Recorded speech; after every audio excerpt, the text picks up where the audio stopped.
Sue and Jonesy, two young artists, shared a small flat. The flat was on the third story of an old house. Jonesy fell very seriously ill in November. She had pneumonia. She would lie in her bed without moving, just gazing out of the window. Sue, her friend, became very worried. She sent for the doctor. Although he came every day, there was no change in Jonasy's condition. One day, the doctor took Sue aside and asked her, "Is anything worrying Jonesy?" "No," replied Sue. "But why do you ask?" The doctor said. "Jonesy, it seems, has made up her mind that she's not going to get well. If she doesn't want to live, medicines will not help her." Sue tried her best to make Jonesy take an interest in things around her. She talked about clothes and fashions, but Jonesy did not respond. Jonesy continued to lie still on her bed. Sue brought her drawing board into Jonesy's room and started painting. To take Jonesy's mind off her illness, she whistled while working.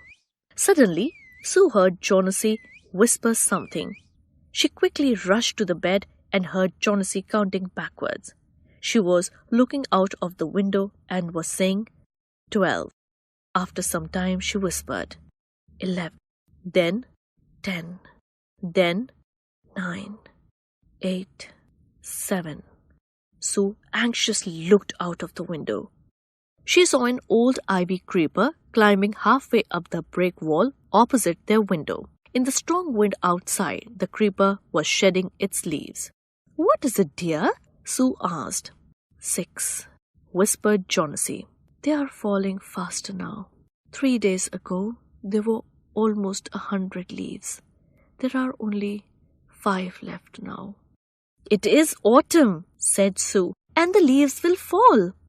"When the last leaf falls, I will die," said Jonesy with finality. "I have known this for the last 3 days. "Oh, that's nonsense," replied Sue. "What have an old ivy leaves to do with your getting well? The doctor is confident that you will get better." Jonesy did not say anything. Sue went and brought a bowl of soup. "I don't want any soup," said Jonesy. "I'm not hungry. Now there are only 4 leaves left. I want to see the last one fall before it gets dark. Then I will sleep forever." Sue sat on Jonesy's bed, kissed her and said, "You are not going to die. I can't draw the curtain for I need the light. I want to finish the painting and get some money for us. Please, my dear friend," she begged Jonesy, "promise not to look out of the window while I paint." "All right," said Jonesy. "Finish your painting soon, for I want to see the last leaf fall. I'm tired of waiting. I have to die, so let me go away peacefully like one of those poor tired leaves." "Try to sleep," said Sue. "I have to paint an old miner. I will call Berman up to be my model." Sue rushed down. Berman lived on the ground floor. He was a 60-year-old painter. His lifelong dream was to paint a masterpiece, but that had remained a dream. Sue poured out her worries to Berman. She told him how Jonesy was convinced that she would die when the last leaf fell. "Is she stupid?" asked Berman. "How can she be so foolish?" "She is running a high temperature," complained Sue. "She refuses to eat or drink, and that worries me a lot." "I will come with you and see Jonesy," Berman said. They tiptoed into the room. Jonesy was sleeping. Sue drew the curtains together and they went to the next room. She peeped out through the window. There was only 1 leaf on the creeper. It was raining heavily and an icy cold wind was blowing. It seemed as though the leaf would fall in any minute now. Berman did not say a word. He went back to his room. Jonesy woke up next morning. In a feeble voice, she asked Sue to draw the curtains. Sue was nervous. She drew back the curtains very reluctantly. "Oh!" Sue exclaimed as she looked at the vine creeper. "Look! There is still 1 leaf on the creeper. It looks quite green and healthy. In spite of the storm and the fierce winds, it didn't fall." "I heard the wind last night," said Jonesy. I thought it would have fallen. It will surely fall today. Then I'll die. You won't die, said Sue energetically. You have to live for your friends. What would happen to me if you die? Jonesy smiled weakly and closed her eyes.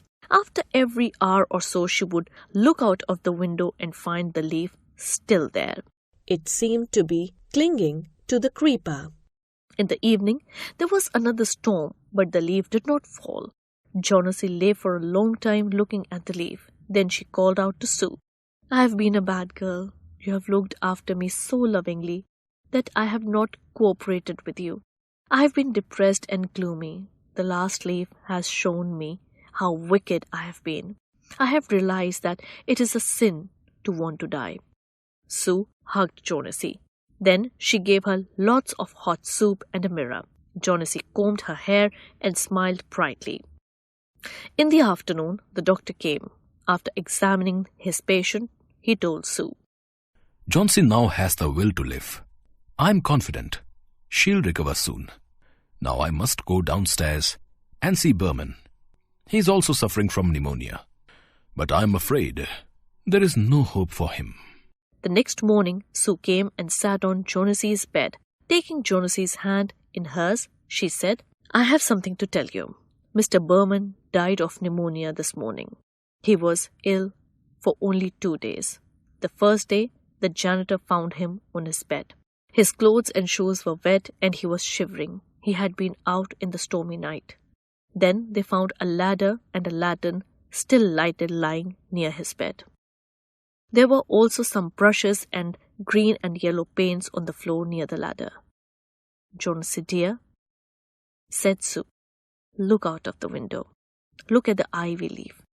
Haven't you wondered why it doesn't flutter when the wind blows? That's Berman's masterpiece. He painted it the night the last leaf fell.